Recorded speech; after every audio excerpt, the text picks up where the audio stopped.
Chris Tonkin here. Welcome to Tiger Talk.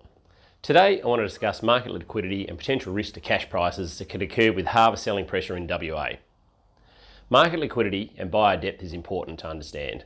We're coming off a large harvest and straight into another one in WA this season. This has WA in a position where grain carryover is large and is mainly concentrated in the Kwinana zone, which is feeling the impacts on competitive pricing more than any other zones. There is simply just not enough capacity to get all the grain to port and get it on a ship. So therefore, the carryover tonnage levels will grow again next year, especially in Kwinana, which is the largest zone in WA and the most liquid zone for buyers to trade with each other. It means that buyers can easily get the grain they require to fill their ships. Hence, they're reluctant to pay a lot of money for excess grain, as they'll have to potentially hold it for 12 months. During that time, they'll need to account for many uncertainties to successfully execute the grain to an overseas buyer. Wars, recession, COVID demand destruction, and demurrage, they're all extremely hard to control variables. Our cash prices are well below world parity. They are, however, still historically particularly good and profitable at current levels.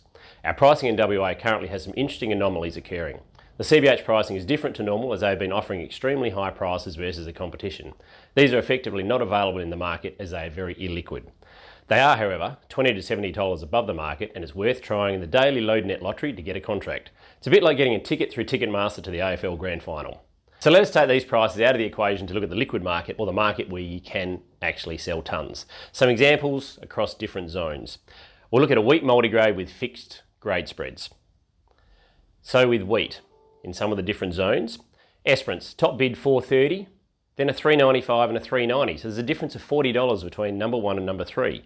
Albany, there's a difference of $23 a tonne. Kwinana, the top bid at 420, there's a difference of $20 a tonne between 1 and 3.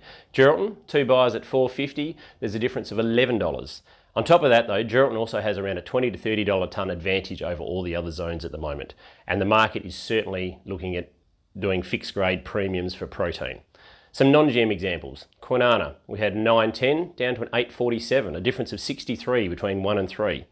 Esperance, 905 down to 855. Albany, 910 down to 850.